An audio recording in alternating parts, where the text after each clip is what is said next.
Hey y'all, hey, it's Coffee with Friends, and I am raw to the bone. Come on in, come on in. Happy Thursday, y'all. Thank you, Hillbilly, welcoming me back. I'm crying big crocodile tears because I was not ready to come back. Hillbilly, I thought about you when I was walking through the bush and they were chopping their vegetables and stuff down from their property. I was like, oh my God, I could really live this life. Like, stop playing with me, my emotions and my feelings, okay? But I had a great time. So good morning, Stacy. Let me get y'all started with the morning vibes because I have to remind you guys that it's going to be a good day. Although I am back at work and they're already stressing me. But here we go. Step one, wake up early, gonna rise in the sun. Step two, get some good, some food in you. Step three, think real hard about what you we want. got a good topic today from Stacy.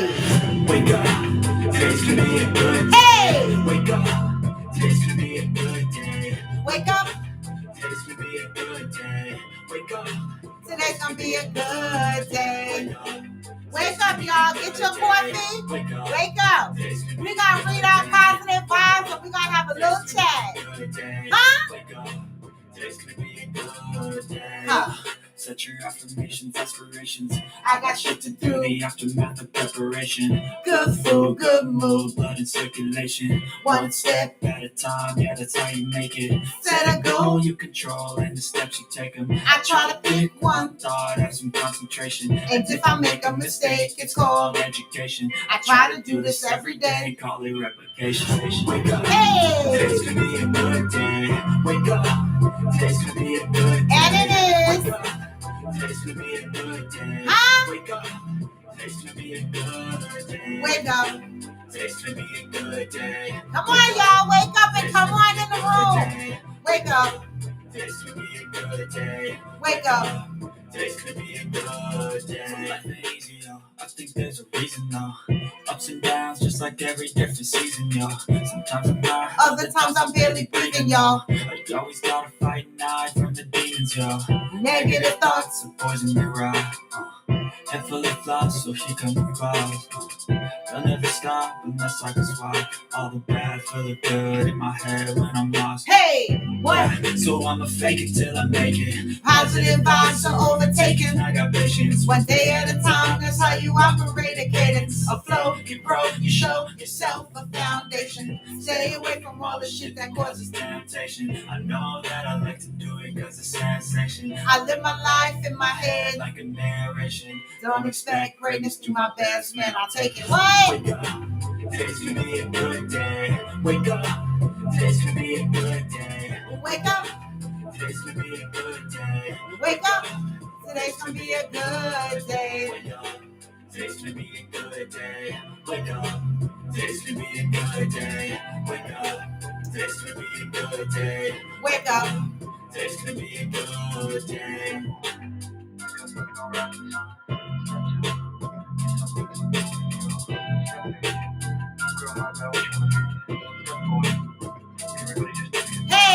Hey!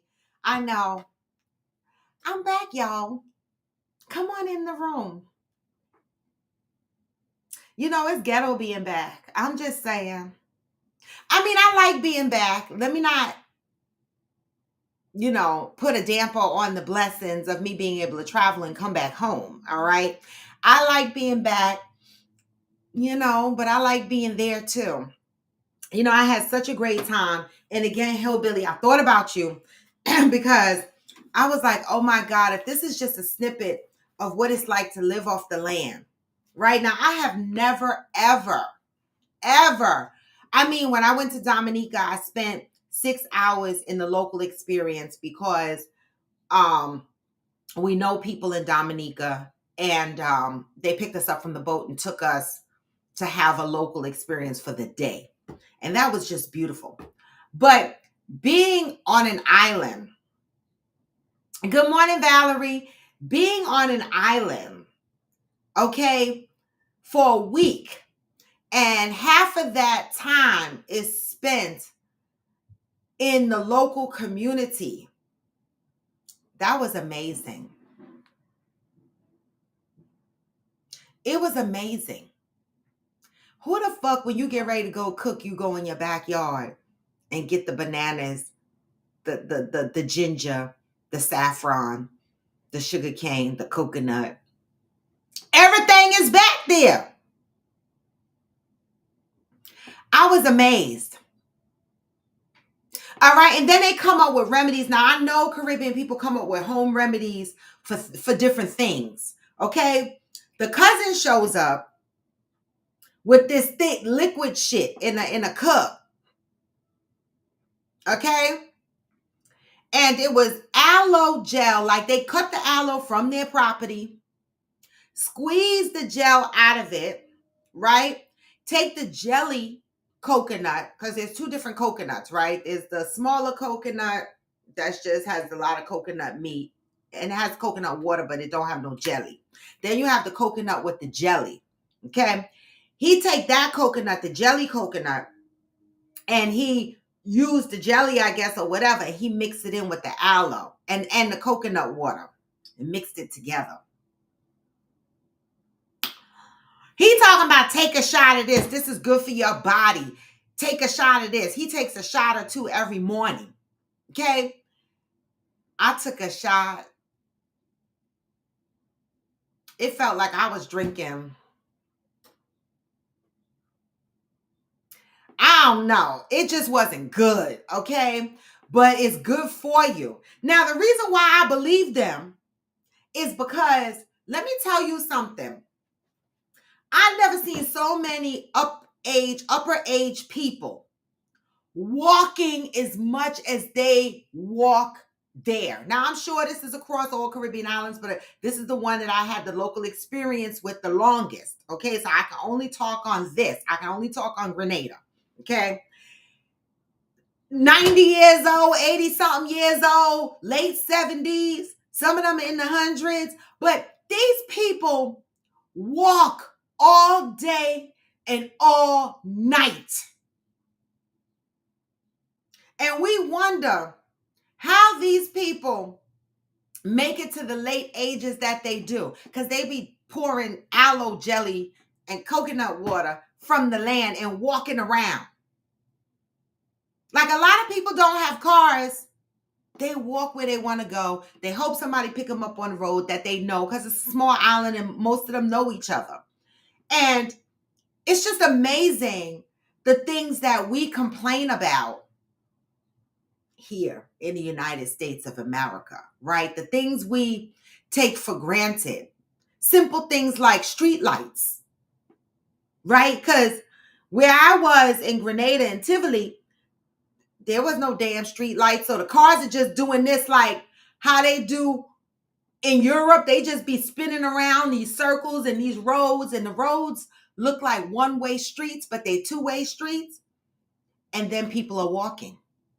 And let's not forget the goat and the sheep that are also walking, and the cows that are on the edge of the road eating. It's a lot of stuff going on. It just amazes me, the things that we take for granted. That's all I'm saying. And these people are living their best life, not complaining. Houses. When I was growing up, Don't judge me.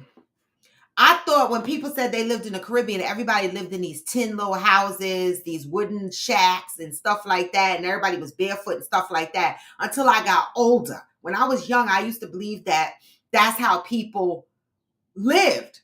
But that's not true. These people have beautiful homes. I mean, the bomb home. I mean, listen, I stayed in the house, okay? And the mama's master suite is in a whole different wing of the house. You go outside on the veranda in the back and walk across the veranda to get to the master suite, which is a huge space with its own bathroom. Okay? And it's a big ass veranda, and the house has like 3 verandas. A big one in the front, a big one on the side, and a medium-sized one on the other side. These people have beautiful homes.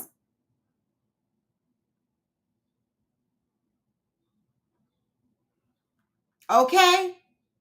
And they clean their shit. Like the verandas, they bleach them, they scrub them down so that when you sit there, I walked around outside on mom's property. My feet were still clean. Unless, of course, I went into the dirt, the bush. But when I walked around the verandas, I looked at the bottom of my feet. I was like, hold up. The bottom of my feet are still clean. Baby, if anybody has the opportunity to have a local experience on the Caribbean islands, okay, please do so. Pick a safe island, though. I'm just saying. Okay, pick a safe island. For me, Grenada seems to be really, really safe. We got up and went to a club one night, and they were gonna walk, and they told me the club was right down the road. Okay, and we started walking, and then somebody drove up that mom knew, and we got into the car and got a ride. When we got into the car and got a ride, the car went down the road, made a turn, went down another road, made another turn, went down. I said, hold up, we were going to walk here? They were like, it's not far, it's about 2 miles.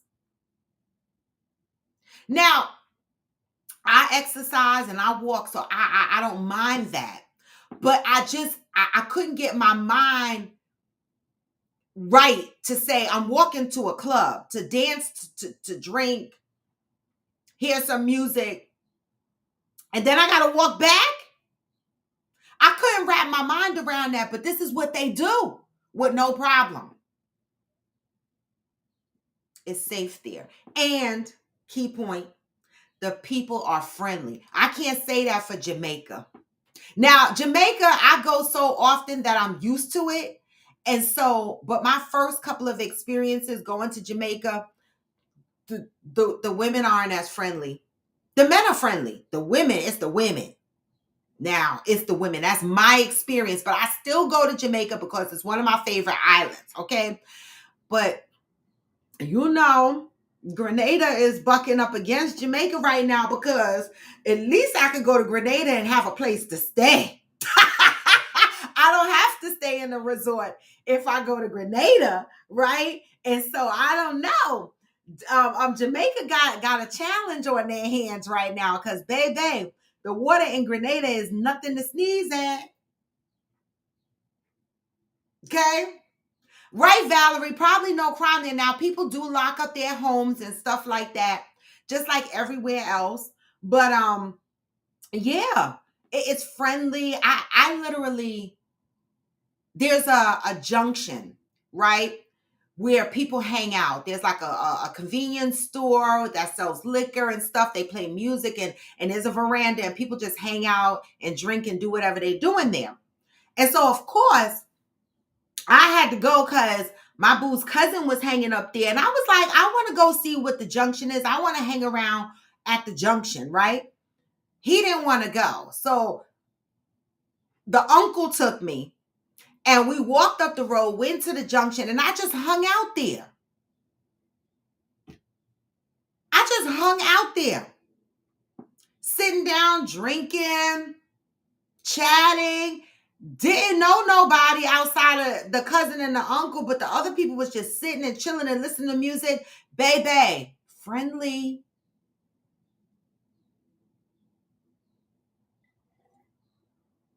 Friendly. Okay. And so I had a great time. Okay. In my mind, my life becomes so hectic in my mind because I start planning a bunch of stuff that I want to do. And I know I'm not going to be able to accomplish all of the things I want to do in a short period of time. I have to spread it out. But I know I want to play Carnival in Trinidad, right? That's on my checklist. But now I find out that Grenada has a carnival called Jab Jab in August, and I want to do that too. Now, I can't do Jab Jab this August, of course, because I just left Grenada, right? And nobody's going to go back to Grenada with me to do Jab Jab. And mom will not be in Grenada, so I won't have access to her house. So I'm hopefully, and I'm just throwing this out in the air in case anybody else want to try to do Jab Jab with me. Okay. Any of my friends or whatever the fuck. Okay. Maybe next year, August, I'm going to try to plan for Jab Jab. Okay. Which means that, you got to get your stamina up because it's hot as fuck and it's a lot of miles that you're going to be jumping around in costume. Okay. Let me know who's down. I mean, a beautiful experience. The other half of my trip, I spent at the Radisson in Grand Anse. Okay, now Grand Anse Beach is one of the best beaches. I don't know where they're rated across compared to all the other Caribbean islands, but Grand Anse Beach is highly, highly rated. Stacey, you gonna jump around for Jab Jab? It is highly, highly rated. Okay. So I don't know what my experience is going to be the next time I go to Grenada because honestly, if anybody comes with me to do Jab Jab, y'all are probably going to leave before me. Because the next time I go, I'm probably going to stay for 2 weeks at least, right? Because I want to go to Carriacou, which is another island across from Grenada. You take a boat from Grenada and you go to Carriacou. Why do I want to go to Carriacou? Because the other half of the family, okay, lives in Carriacou. And Junior, the cousin that I went to the junction to hang out with, he lives in Carriacou. And they say that Carriacou has a beach called Paradise. I think I'm saying it right. And they said that is the number one beach, even better than Grand Anse. And so they say when you walk into it, the water can be all the way up here and the water is crystal, crystal clear. Not just clear that you can see your feet, but crystal clear, like see-through water. And so I want to experience Carriacou as well. And the boat ride is about, I think, an hour and some change to get from Grenada to Carriacou. I want to experience that. So my next trip, I got to stay at least 2 weeks and so that I can stay in Carriacou a couple of days. Now, again, in Carriacou, I don't know. The cousin said we don't have to stay in a hotel. We can stay in the house that they have. It's a family house, 5 bedrooms or whatever. And he stayed there by himself. And that's the one thing. That's the other thing that I like. I know I keep saying that's the one thing. But that's the other thing that I like about Caribbean culture, right? They hold on to their homes and their properties and their land. And they save it for their siblings, their children, their offspring. It's very rare you hear that somebody sold the property to a stranger. They will do everything they can to purchase land, as much land as they can, and spread it out to family members. And not only just their kids, they will give pieces of land to their nieces and their nephews because that's what they believe in. I love that. And so pretty much everybody got land.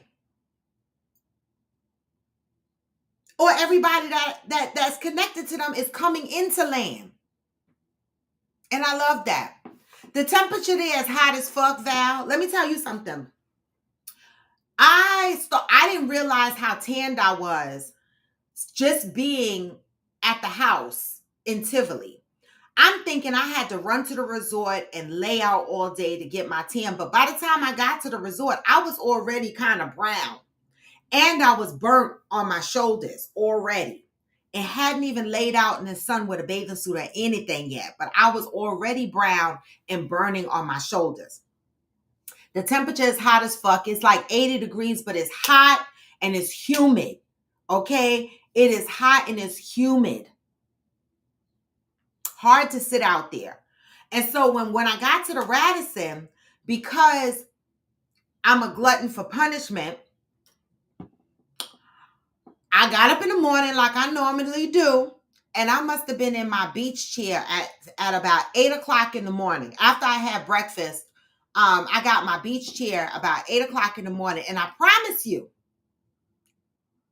I did not go back to my room until 4:30 in the afternoon. I laid out in that fucking sun all day. I did. And I swam and swam. And so, listen, I want to go back. So it was a great trip, y'all. It was a great trip. But today is Thursday. You will never find comfort in that feeling of family that the poor have in any other class. Unprocessed, just natural. They killing us here slowly with the processed food for medical. Now you say that, Stacey. And let me tell you something. I don't know if any of y'all saw my video of the lemons in Grenada. I ain't never seen no shit like that. The lemons are huge. You can cut one lemon in half and clean a whole fucking chicken. Not like them little baby lemons we get here. We got cut up 4 and 5 and be having them float around in the water, squeeze juice out of it, take each one and rub down the chicken or the meat or whatever we're cleaning. Their lemons are like this big. I've never seen no shit like that before. And I'm like, what the hell are we eating?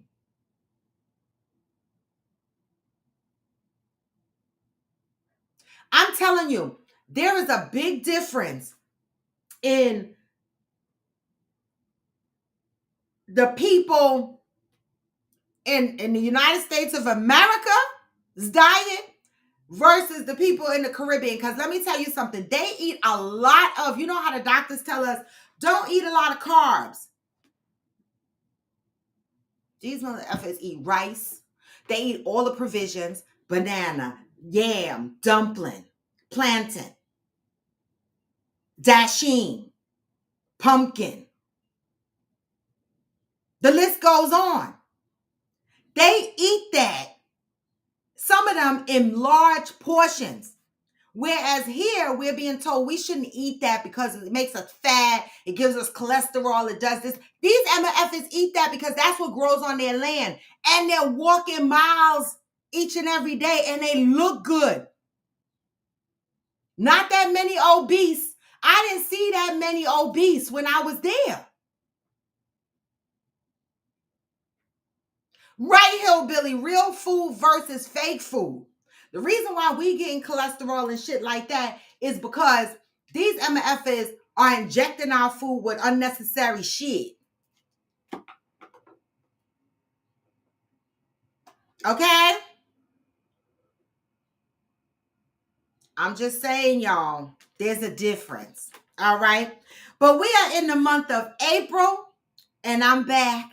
All right. And the month of April is about acknowledgement. I have a good topic today, something that Stacey and I was talking about on the phone. And it actually kind of complements the positive read for today. All right. And so this is a good topic because all of my friends are in the category, in the age category of the topic I'm about to talk about. All right. And a lot of my friends, you know, are in similar situations. But I'll get to that in a minute. But in the meantime, between time, let me get into this positive read for the day to start out our day. with some positivity and a damn message. Okay. And then we'll go into the topic of discussion. So today is April 24th. Oh my God. May is almost here. Okay. April 24th. I am willing to acknowledge. Now listen, y'all. I am willing to acknowledge I am powerful. I am brilliant. I am the lover of my life. I am powerful. I am brilliant. I am the lover of my life. Huh? Of course you have power. It is an internal force contained within and moving throughout your entire being. You may not be able to see it, but it is there. Just like the toaster and the television, the only thing you need is to get plugged into your source. There is a light within you that the world is waiting to see. This light, your light, shines so brightly that it has probably blinded you. Your vision has probably been blurred because of your own disbelief that someone like you could give so much to so many by simply being turned on about who you are and what you do. The light within you, which is powered by an invisible source, will guide, protect, and supply you with everything you need at all times under all circumstances. One of the most self-loving things you can do is to let your power be seen. If you are not sure of what to do and how to do it, love the process of learning how to love and accept yourself more fully, more completely. Love the process of living. Love the ups and the downs, the ins and the outs. No one is expecting you to get it right the first time around, but if you set the intention to love yourself while you are learning to love, the source of the light of love within you will give you all the power you need to keep trying until you master the art of loving. The shift that you must make in order to use your power to see your light and to secure the key that will open all the doors of life is to move your attention from outside world to the inside of you. Now, I want to pause there for a minute because Stacy, this goes back to a conversation you and I had yesterday when I said people internalize things because they don't want to be judged by the outside world, right? And how they navigate their life, right? Living in fear based on how other people might think of them or might judge them. They hide their true selves, right? This here is an example of what I was talking about.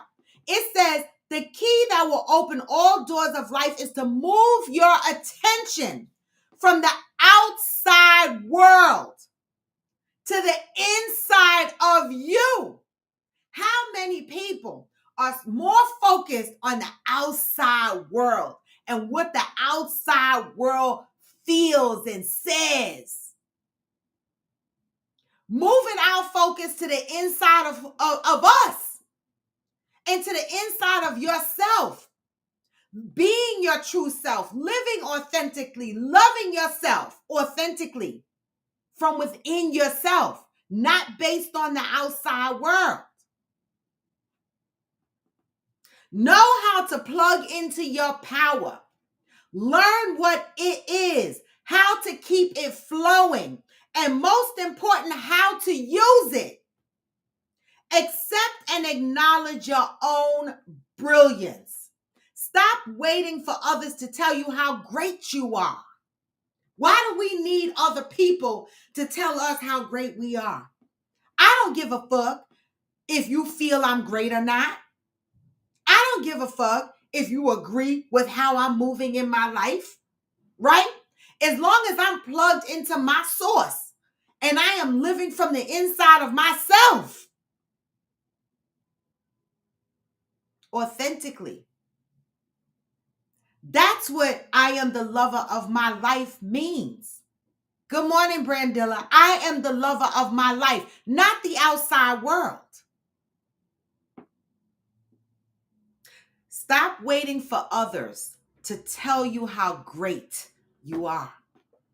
Believe it for yourself and about yourself. Once you believe it, right? Nothing anybody on the outside world says to you is going to change that perspective about how you feel about yourself, because you believe it for yourself. You are the lover of your life. Believe it for yourself and about yourself. Okay? Until today, you may have been experiencing darkness caused by a power outage. Just for today, turn on the light of your inner power of love. Good morning, Cherylee. Today, I am devoted to allowing the power of the love that I am to shine brilliantly. Damn, this was a message for your ass, because I'm telling you, I know a few good people that navigate their life based on the outside world. And some of these people also in parallel are the same ones that say, I don't give a fuck what other people think. But you know what I noticed? People say a lot of things, and then they live their life in the opposite of the shit that they're saying. Right? People that say, I don't give a shit what other people think, but then you live in your life in secret. You're hiding yourself. You're not the lover of your life because you're afraid to be judged, to be looked at sideways, for somebody not to like you because your life doesn't align with their beliefs.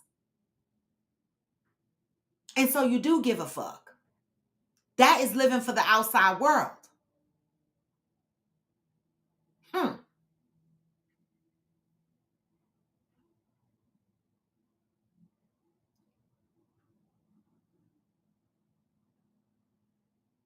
But we have been raised to present a certain way, and it is hard for many to undo that. Is it hard for many to undo that? Or are people refusing to do the work that it takes to undo that? It's just like everything else, breaking generational curses in your family, right? Some people are so stuck on wanting to fit in, wanting to meet what this invisible society standards are, because I don't know what they are. Okay?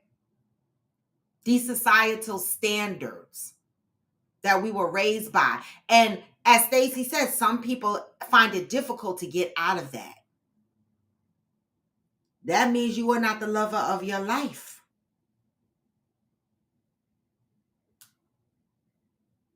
How many sit and truly introspect? Listen, I know people that have been saying they're working on themselves for a long time. And I'm like, when is the work going to start? You're working on yourself, but when is the work going to start?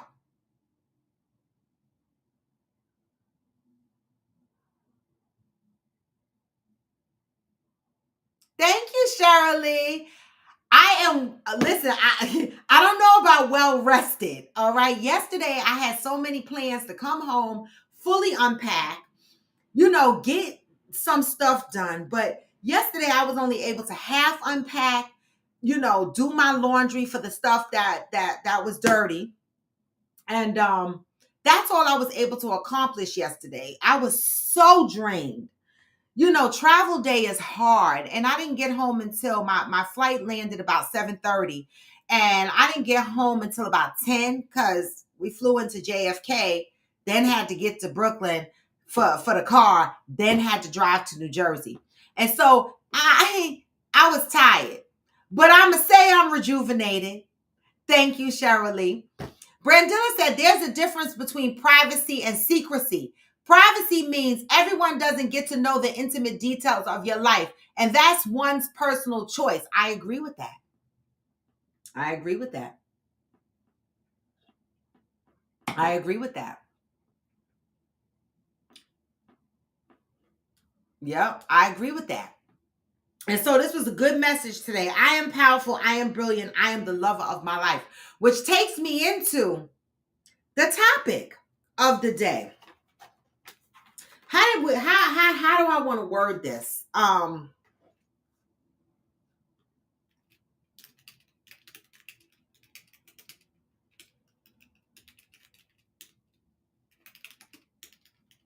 Give me a second.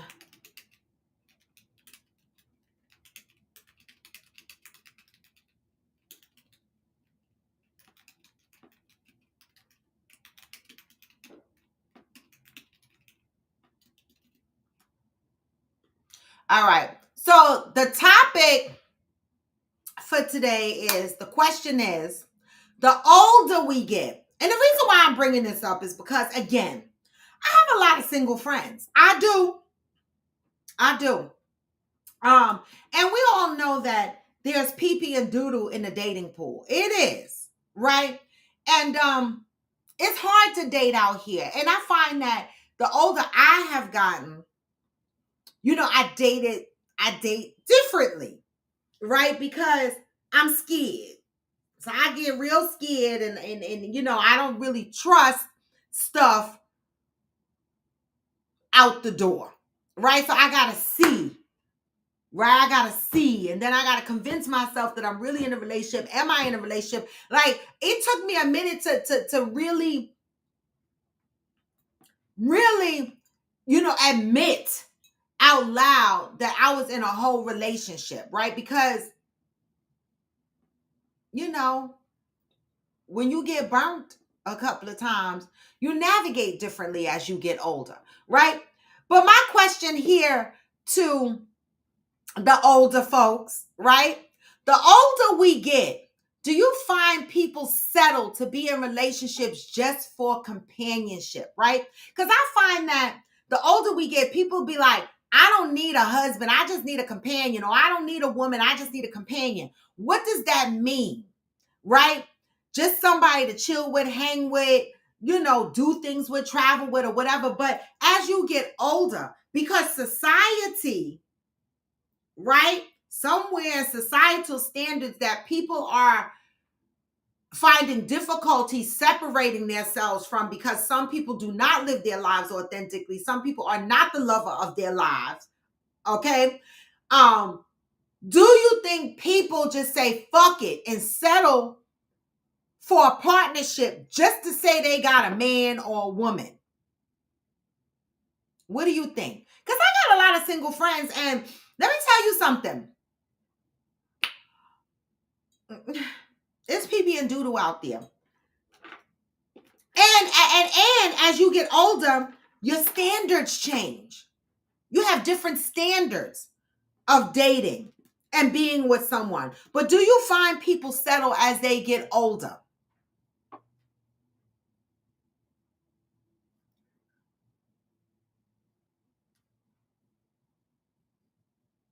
What are you doing? You'll know right away. Oh, good morning, Ansel. Brandilla said, I think values and needs change as we age. What are some of those needs and values, Brandilla, that might change? What are some of those values and needs that might change? Stacy said, I cannot. I refuse, just so others can say, look, he is worthy. They have a partner.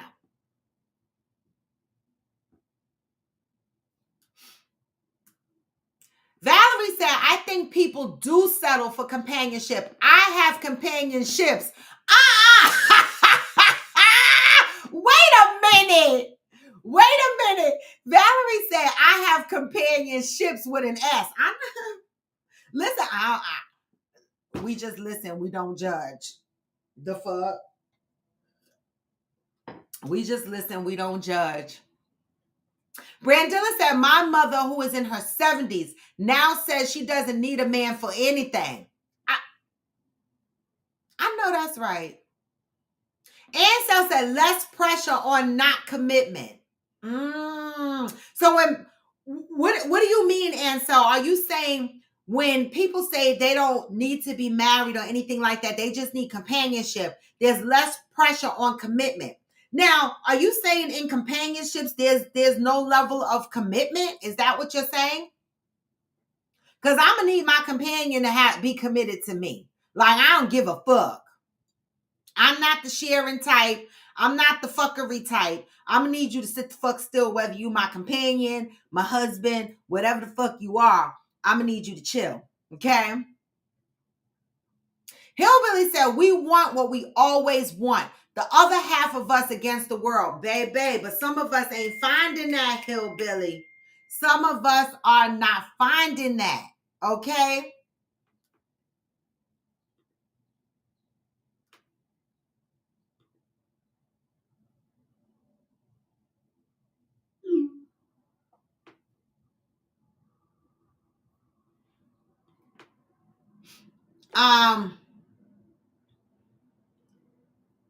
We want what we want. The other half of us against the world. But what happens when you're not finding that and you're in your 60s and you're in your 70s? This is where the question of settling comes in. Sometimes you don't find that person that is a us against the world. Stacy said, my standards changed as I have gotten older. Less patient for BS because there are still older ones with the BS, stuck in their past days of glory. What are some of your don'ts, Stacy? Like, what are some of your don'ts? Like, what are some of the things that you will not compromise on for companionship? Cheryl Lee said, the older I get, I settle on my peace and being diligent about making sure I make provisions for my wellness in the future years. I like it. You settle for your peace. I know that's the fuck right. I know that's the fuck right. Lifelong friendships count. I agree with that. Lifelong friendships do count. Ansel said, if you both make that agreement, do you confront them seeing them hugged up in public? What agreement? Now, Ansel, don't ask me no crazy ass questions, because if my man was hugged up with somebody in public, somebody's going to send me commissary. Now, I'm just being honest. Now, there ain't no secret to my madness when it comes to that. All right.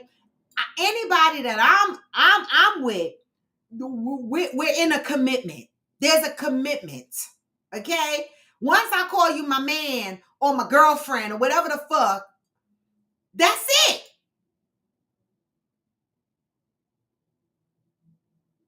I'm gonna need commissary if my man is hugged up anywhere, public, private. If I hear about it, it's something, whatever, there's gonna be a problem.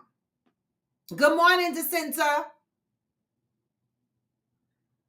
Only agreements I make is commitment at this age. Cause listen, I'm not who passing around their vagina at this age taking all kind of risk. Not me. Not me. Okay, Stacy said her don'ts is drama, unemployed, not willing to be authentic. Right. I'm just saying, Stacy, since you are a part of the LGBT, right? Elemental P, there's a lot of people in the LGBT Elemental P that are hiding.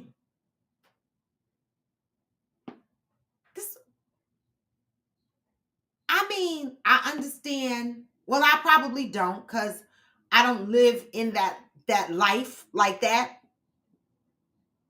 Because I'm so honest and forward about what I do. I don't know. I don't know what it's like to hide. But there are a population of people in that community that are hiding, right? And I always say, when I stumble across those type of people, I always say they're living for the outside world. They're not living their life authentically. They are definitely not the lovers of their life.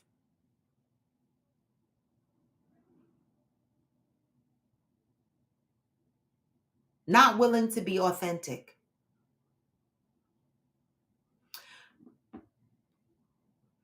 I did, that's a great point, Jacinta.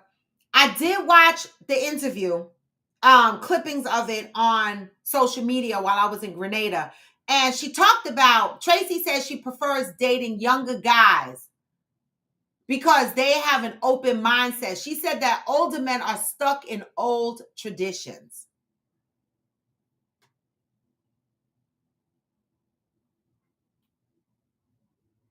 I can't say whether she's right or wrong, right? Because I don't date younger guys, so I don't have nothing to compare it to. I'm just the fuck saying. I'm not dating nobody young.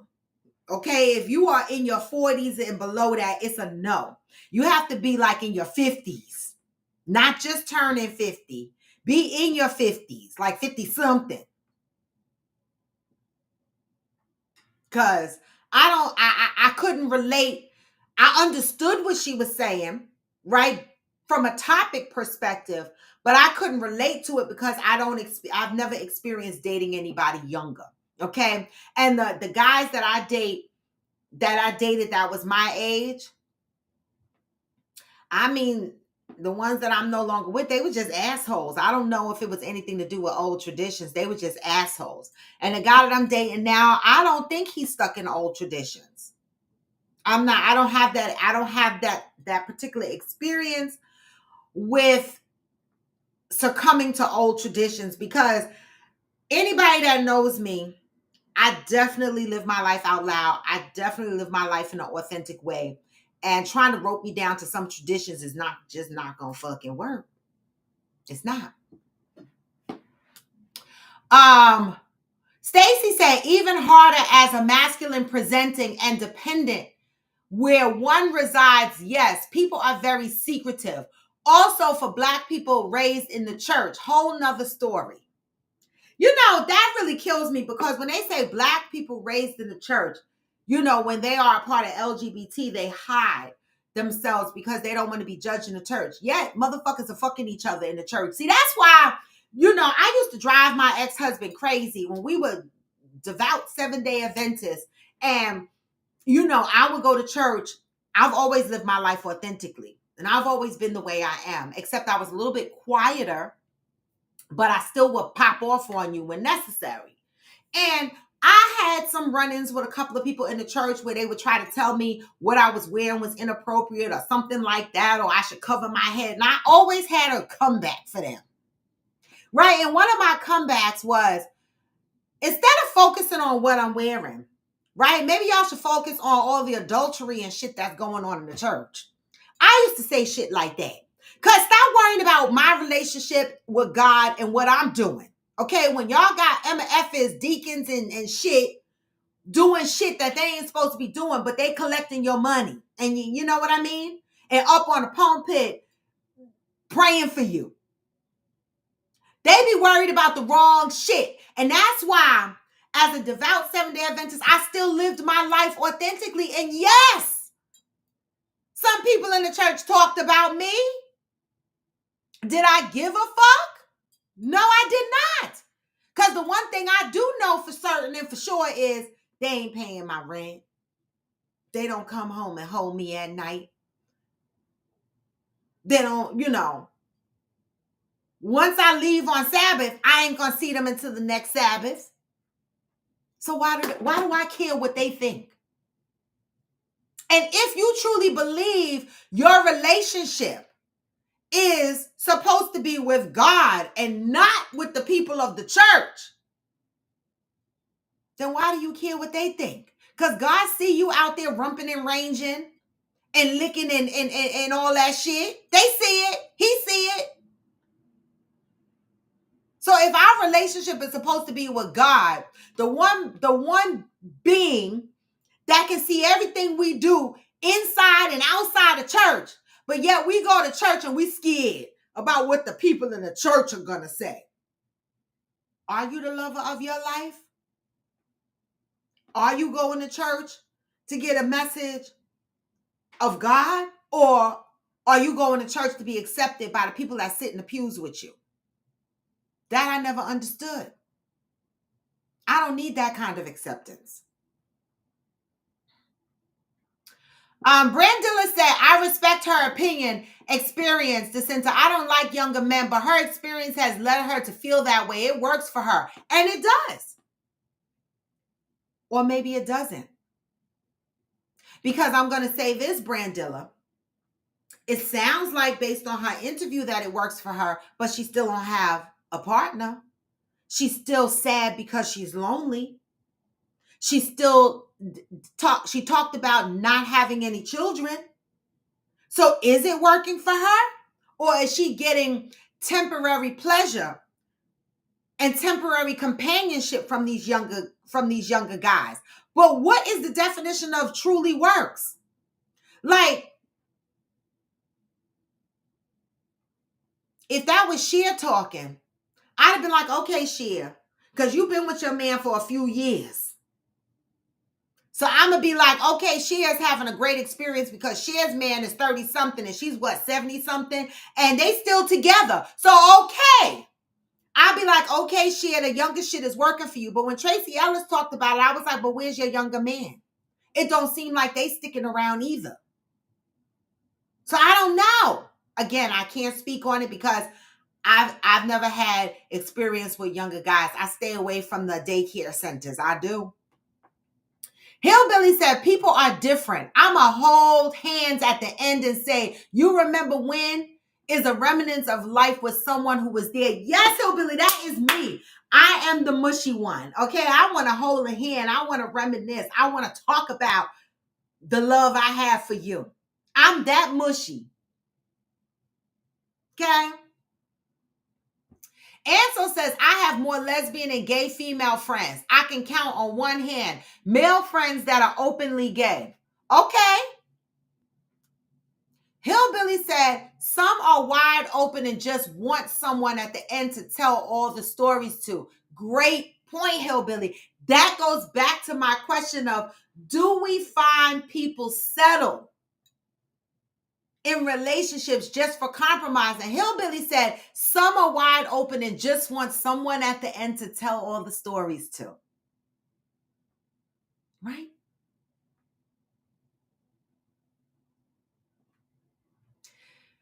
Hillbilly says, some don't care one way or the other, and some will just never make it no matter what. Thank you, Val. Thumbs up, y'all. Like I have found as a gay woman, my people are the most judgmental, still trying to show we have assimilated well, slave mentality. Well, baby, you're not lying, because in the LGBT community, they barely like bisexual people.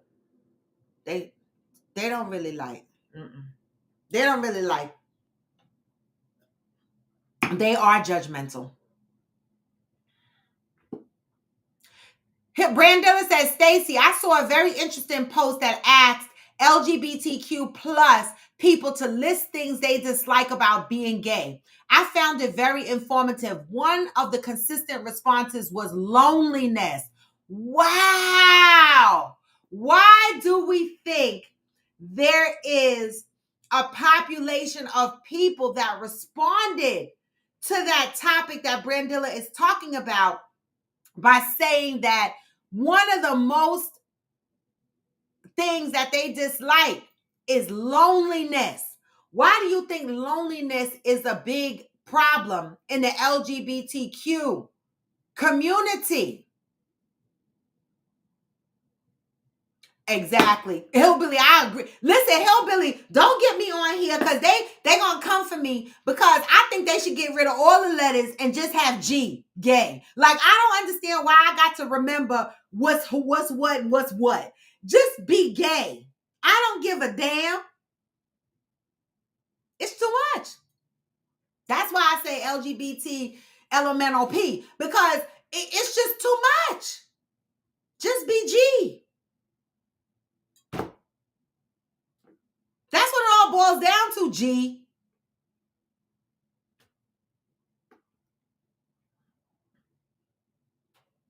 Stacy said, add Brandilla in particular for older single women that identify as gay. Right, Shirley, daycare. I don't visit daycare centers. I don't. Brandilla it seemed to cross all of the demographics within the community, which is very interesting. Why is loneliness such a rampant thing in the LGB community? QIF. I don't want to offend anybody, but just BG. Brandilla said, from the post I saw, bisexual and trans people are outcasted the most in the community. And they are. And they are. That's why I was confused when the new flag colors came out, because I was like, I thought the rainbow flag covered everybody. But then they finally added the trans color and the black and brown people color. So I've been saying for years, when LGBTQ came out as a big old movement, I said, that's a white movement, but the black people are the black and the Spanish and all the minorities are going to benefit from it by happenstance, okay? Not on purpose. Y'all just gonna benefit just because. But that movement was for the white folks. They came out with that rainbow flag, wasn't thinking about you transgender people, was not thinking about you bisexual people, and definitely was not thinking about you brown and black people, okay? Until recently when they changed the flag and they added that white, that brown, that blue color. And I was like, hold up. I thought the colors of the rainbow was enough to get the message across. I was judging them.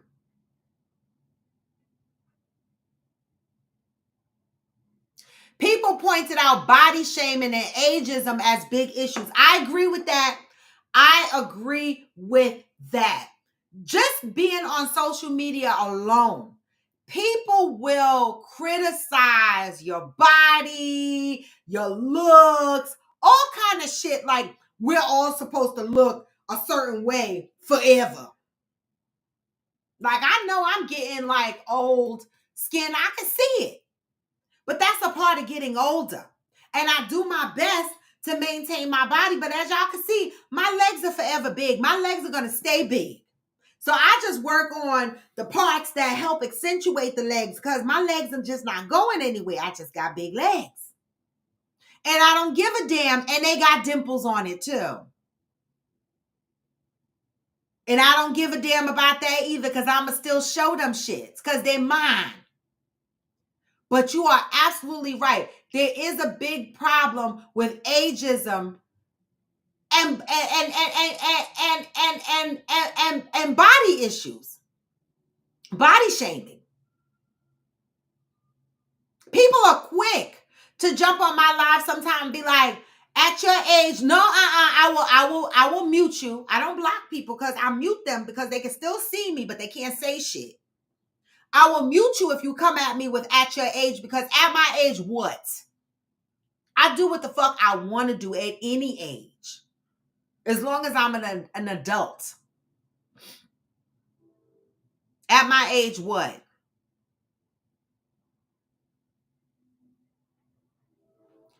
Stacy said, trans seems to have their own community. Bisexuality have always had it hard.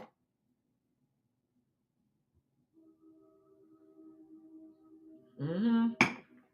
That's why, more so for the men, I find bisexuality, because the men, they don't just come out and say they bisexual. And I understand it, because if a guy that was interested in me said, oh, I'm bisexual, I'd be like, okay, no, I don't want it. That's me though. I do know people that date bisexual men. I'm just not one of those people.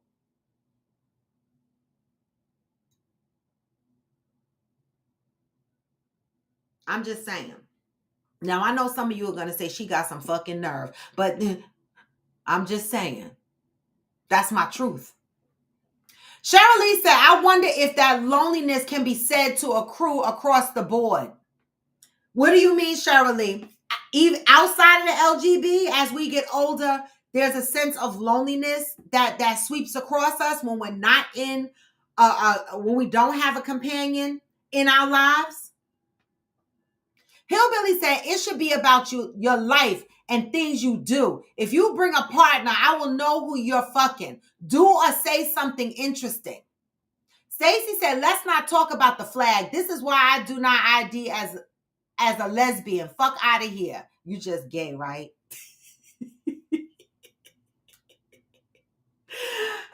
I said, not to get off topic, but did you give a recap of your trip? Oh my God, I'm Jacinta. I'm probably going to be talking about that trip forever. Okay? I'm trying to get people to come back with me to go to Jab Jab next August. I mean, I just love it there. I do. And the mere fact that I have a place to stay when I go. That's the shit. Like being able to just get on a plane. I was told, just buy a one-way ticket. Come over, bring your laptop, work from here, and just chill. I was like, just chill. And let's settle down. Cause that's what I wanna do. Just me and Grenada, just chill, baby. Brandilla said a few people said they think all the division within the community is hypocritical, considering that they say they are about acceptance. That's the shit that make me laugh, Brandilla, because they say they're about acceptance, but are they accepting diversity within their own community? No. Stacy said, well, the community has always been divided. White people always have to lead, and our asses as usually mosey behind them. I am dead. White people usually lead, and our asses usually mosey behind them. That's fucked up.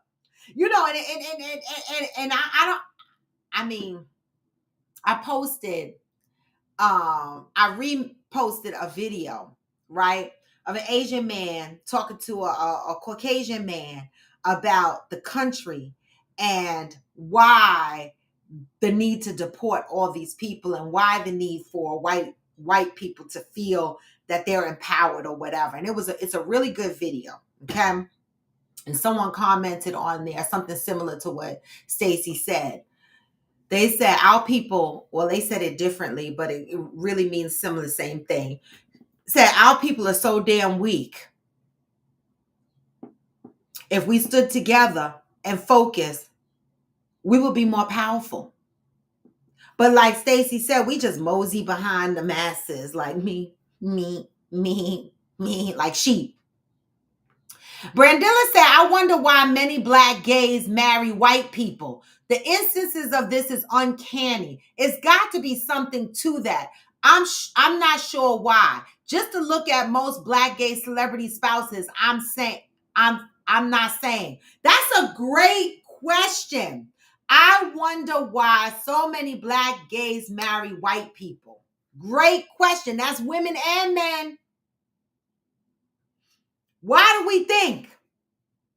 Anybody want to take a stab at that? Stacy, this is your community. You want to take a stab at why do you think in the LG community that it seems like a lot of them marry outside of their race?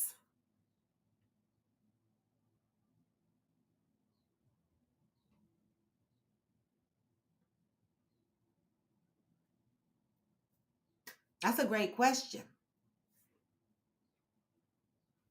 And I know based on a conversation I was having with Stacy yesterday, she said the Black community is judgmental. And I know, and you know, there's a lot of people in the Black community that I have experienced across my lifetime that will not come out and say they are gay. It's like they hide in fear of judgment.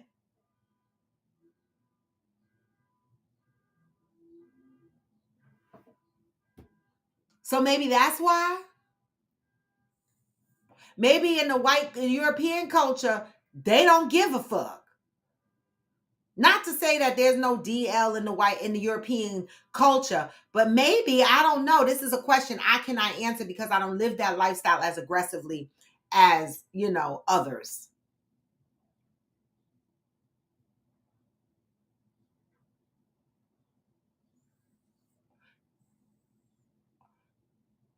Oh, Jacinta, now that's a great question. Wait a minute.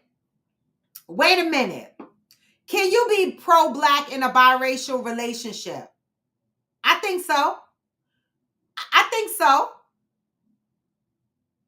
I think so. Because pro-black doesn't mean you don't like other cultures. It just means that you are in line with your culture, right? And I think so. It might look a little weird and it might throw some people off, but I do believe you could be pro-black in a biracial relationship. Anybody want to answer that question? I'm going to leave it up on the board. Brandilla said, Raven Simone and her wife give me the icks. Her wife seems like her leader, not her partner, similar to what Stacy said above. Well, that whole marriage looks weird to me. But that's only because I've watched Raven Simone, as we all did, from a child, right? Child star.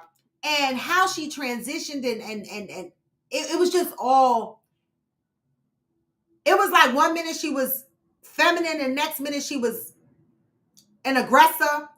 And it does look like her wife leads her. But if that makes her happy, who am I to judge? Stacy is answering the question about why the black, why there's a lot in the gay community. Why are there so many biracial relationships, right? Stacy said, again, they want to be part of, and there is, in my opinion, a money facet. So you think financial position determines who they want to be with, and maybe that is ultimately a white person? Am I mixing this up? Hillbilly said, why do so many white gays marry black?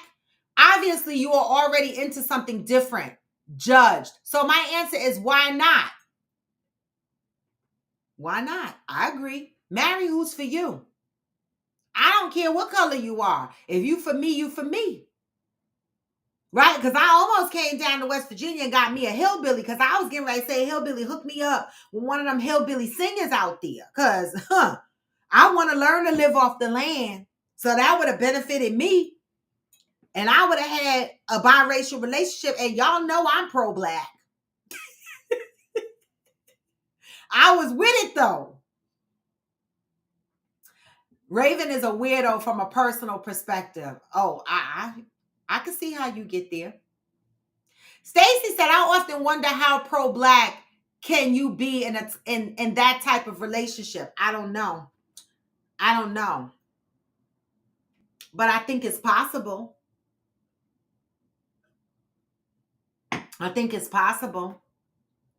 Right?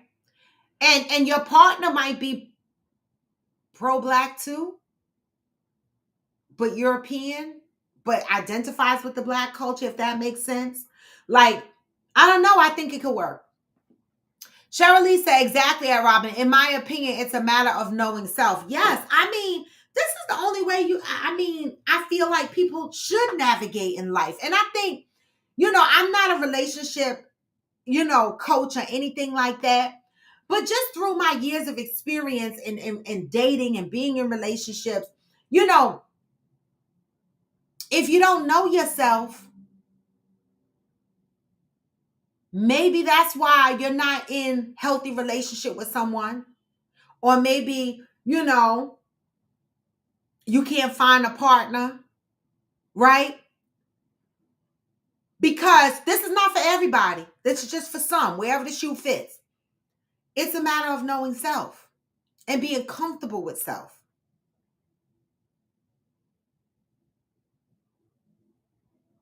Dissenter said, I can't understand. Okay, so I am Dissenter. Why do you think it's not possible to be pro-black in a biracial relationship?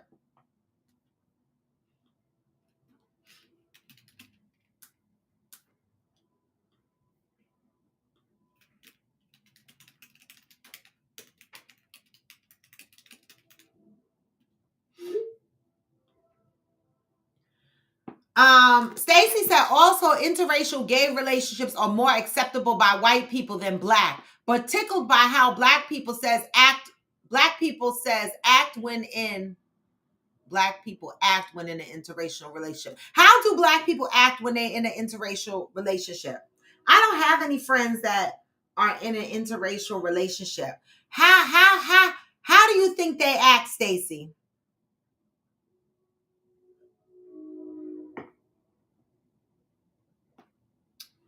Hillbilly said at some point in the not so distant future, white and black will find themselves the outcasts as biracial will be the dominant trait in America. Yep. I believe that.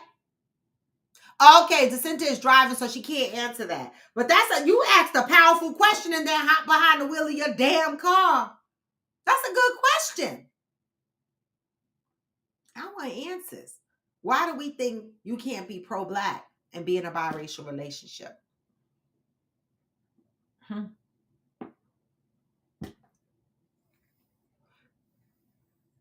don't know.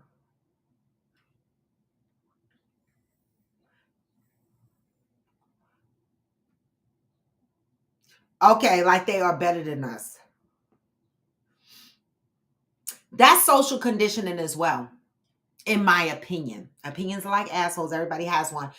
That is social conditioning, in my opinion, because some of us were raised that white is better. And so some people, when they get into biracial relationships, they think that they've accomplished a life milestone.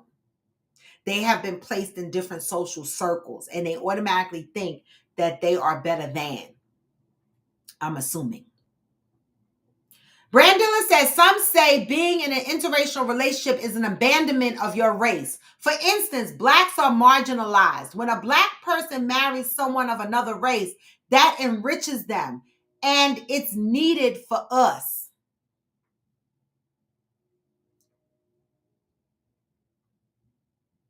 Have to step up. I cannot speak for all. That's right. Valerie says, sometimes I think they are cautious not to offend anyone or be offended regarding anything racial being said. That's why I could never date a white guy, because I don't know. Like, don't make no mistakes and say nothing that might sound racist, because I'm going to get mad. That's why I always said if I dated white, it would have to be a white person that was raised in the community I come from, like, so that they understand my culture. And I believe that's out there and it exists.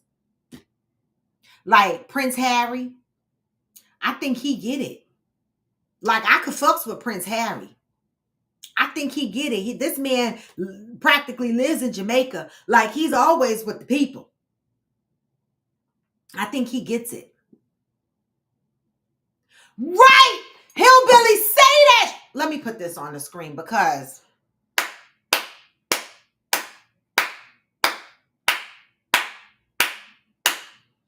get out of what you were taught and navigate through your life loving yourself and living authentically, and live your life based on the experiences of life. You'll learn lessons. A lot of people use the excuse, well, this is how I was raised, and this is what I was fucking taught, and this is as if they are not teachable for new things. Obviously, the way you were raised and the way you were taught is not working for you, and it continues to breed toxic energy, then what does that mean? Those are lessons and blessings. Go based on your lessons, not constantly living your life based on what you were taught or what the fuck society says.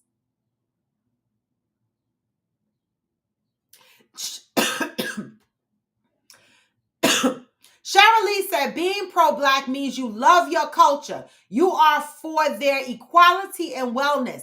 Doesn't necessarily mean you have to exclusively have relationships with black only.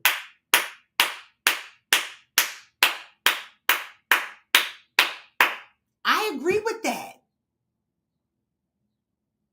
I agree with that. I agree with that. Valerie said, I've dated two. The first white one I brought home, I got a beating. And my uncle kicked him out of the house and cursed him out. Oh my God, Valerie. Oh my God. That is hilarious, but not hilarious at the same time. Brandilla said, I can't get over white people's ancestors, elders. I'm just going to suspect them of overt racism in the not too distant past. It was a norm back then, and it was.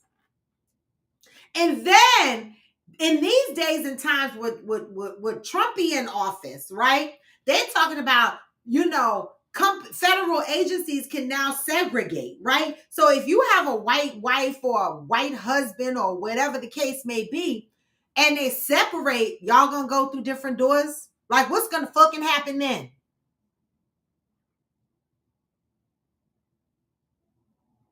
Is your white spouse going to fight for you? Is your white spouse going to bring you into a white establishment and be like, this is my husband, this is my wife? Are they going to fight for you and your rights? Or are they going to live within their privileges, even though they have a white spouse? Like, times could change very drastically. What is your white spouse going to do in those situations? Are they going to risk being ostracized by their own people because they are aligned with a black spouse?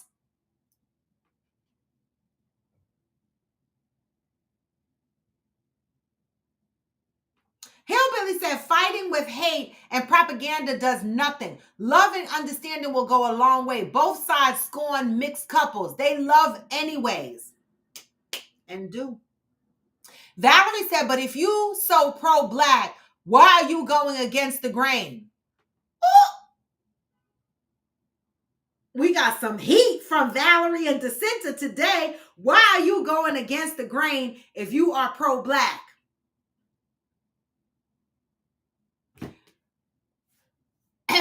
Stacy said, but we have to consider this may work for many closeted status quo. We are merely expounding our views. Exactly.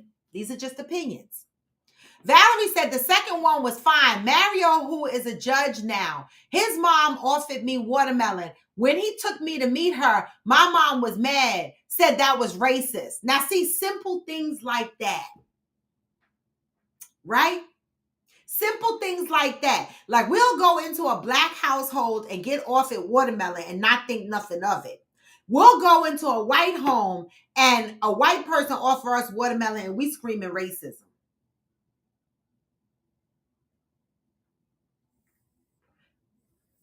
Maybe it was just watermelon.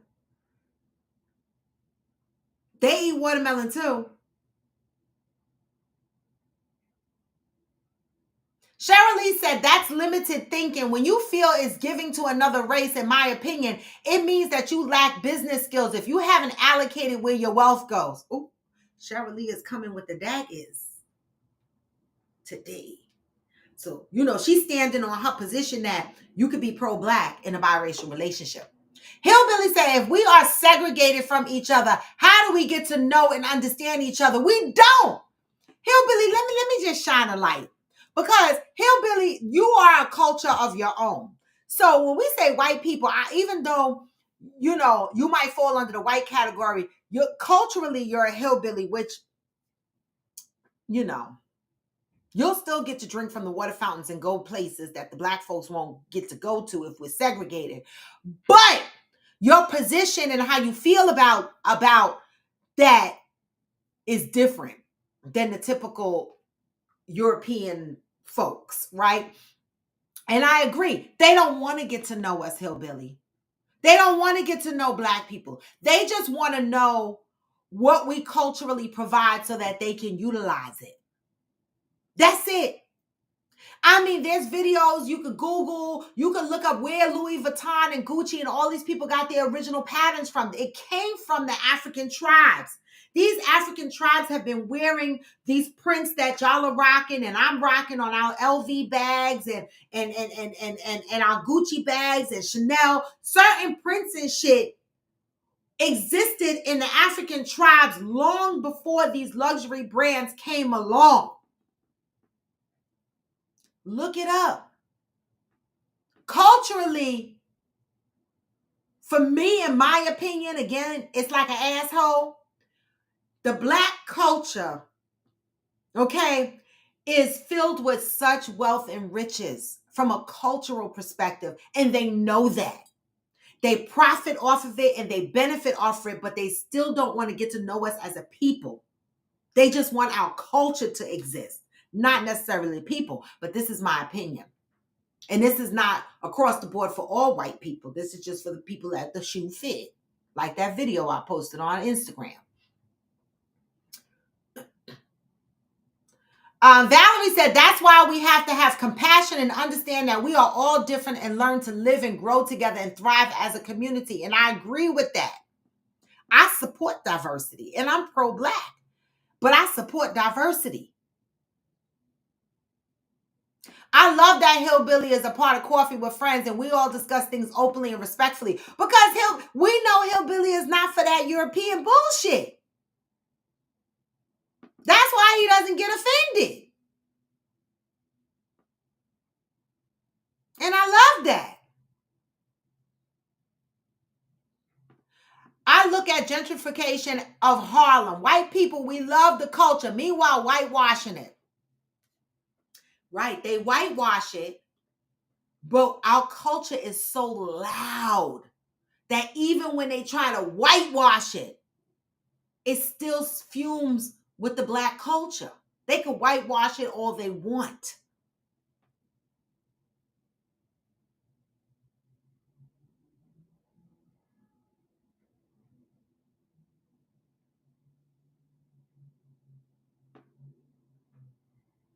But this was a good topic today because the message talked about I am brilliant. I am powerful. I am the lover of my life. Meaning live your life authentically. Meaning stop living your life based on the outside world. Live your life from within yourself. Stop worrying about what other people fucking think about you. Right? And then that led us into our topic of the day where the question was, as we get older, do we find for the need of companionship that we settle for less? We push our standards aside just because we want companionship because, again, we're living for the outside because from a societal perspective, we were taught that we need to be with somebody. But as Hillbilly said, stop navigating your life based on what you were taught. Start navigating your life based on what the fuck you learned.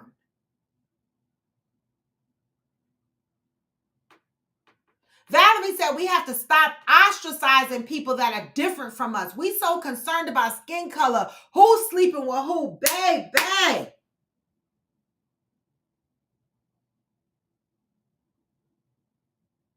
And we are. And we are. And so on that note, I hope that for anybody that needed this message today, that it did resonate with you. And, you know, for all those people that keep saying that they're working on themselves, but you ain't really making no changes in your life, really think about if you're loving yourself from the inside or if you're loving yourself based on the outside world. Okay, that's what I say. All right. And I always say that I'm going to be with the people who love me, and the people that don't like me, fuck them. I don't care. I'm not here to make people like me. I am here to live my life authentically, be happy. And in doing so, the right tribe of people will flock around me.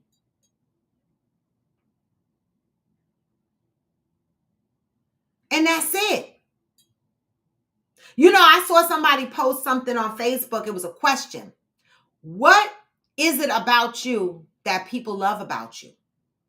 And I responded my energy based on what I'm told. I have an energy about me that people like.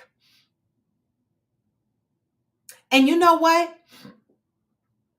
Initially, when I heard it, I brushed it off, but it's a consistent thing that people say about me. And I started to think to myself, wow, let me pay attention to this energy. And I think it's because I have a free spirit energy. I do. I have a free spirit energy. And I think people are just comfortable around me. And I love that. And that's a blessing that has fallen upon me. And I appreciate that.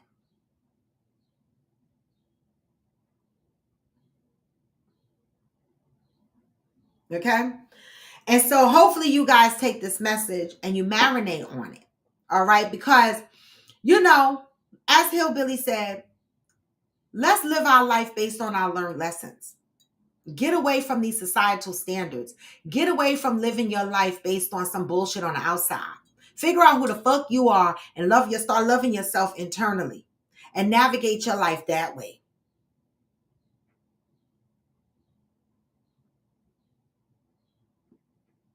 Okay, Stacey, yours is compassion. That's why people like to be around you. Okay. I love that. You know? So with that, y'all, I'm going to move towards ending the show. I'll do the show tomorrow because it'll be free Friday. And so we'll have a show tomorrow. I did get up yesterday. I'm going to admit I did not ride my bike yesterday when I came back from vacation because I was fucking tired. My legs are still sore from just being on vacation and walking around. And I'm a little tender from the sun because I burnt. You can see my shoulders are burnt. So, sometimes you get a little soreness when you're exposed to the sun so long. And so I didn't ride my bike yesterday, but I did get back on it today. And my feet were swollen something crazy in Grenada, but now they're back to normal size because that heat is crazy. And so I did do my normal workout routine this morning. So I'm trying to normalize, get back into my normal routine of things. Okay. And so we'll have a show tomorrow. Cheryl said, yes, your energy is one of your many beautiful attributes, Roy. Thank you, Cheryl.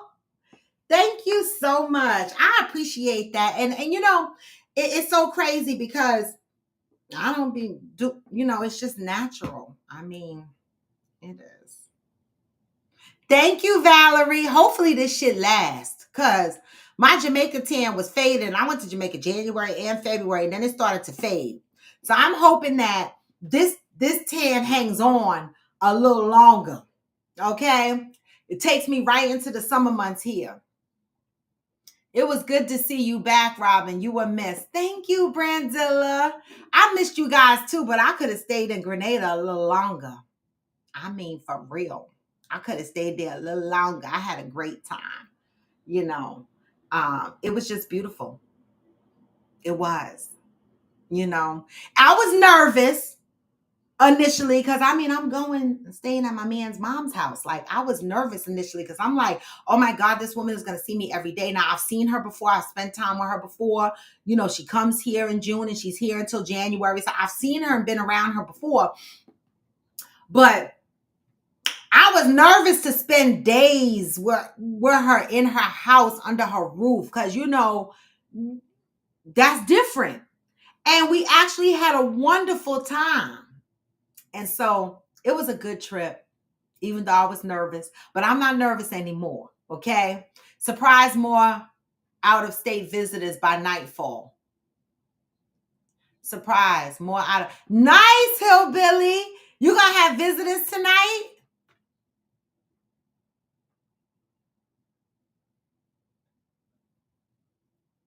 Nice, Hillbilly. All right, so for all those, just a reminder, I know Fancy is not on here, but I support my friends in their face and behind their back, okay? Keep in mind, June 21st is coming for the 3T event in Houston, Texas. So make sure if you are attending that event, you are reaching out to Fancy and you are getting your ticket, or you're going to her page on IG and you're hitting the link and you're buying your ticket. I'm still here trying to figure out my life. I know that I have not been talking about Coffee with Friends in the summer soiree. I have not talked about the Friendsgiving trip because my malpractice suit case is brewing up again. And it's hard for me to plan Coffee with Friends events right now because I don't know when I'm going to have a court date. So just work with me, y'all. Okay. I got a lot of stuff going on behind the scenes, and I cannot risk scheduling Coffee with Friends events and then finding out that I have to go to arbitration or to trial or court or something. Okay. Because I'm not going to be able to postpone it. Okay. Can it be attended online? What, Hillbilly? Our Friendsgiving? Absolutely. Oh, Fancy's 3T thing. You know what? I'm going to ask her. Hillbilly. That's a great question. I am going to ask her right now. about that because good morning, ladies. At Fancy, is the 3T event going to be available online as well to view? If not, if I go to the event, which I'm trying to attend, and most likely I will attend it, if she doesn't have an online option, I will set up my laptop and stream it online so that those that cannot attend will be able to stream it online.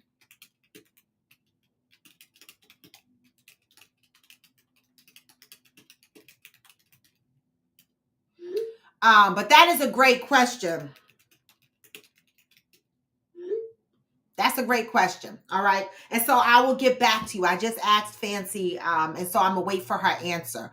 And, I'm going to tell her, get your ass on the show and be able to answer these questions. Because, I know they work 3 jobs, Fancy and Debbie. And, they work overnight shifts. So Fancy's probably still sleeping right now because she works an overnight shift as well. These women work hard. Okay.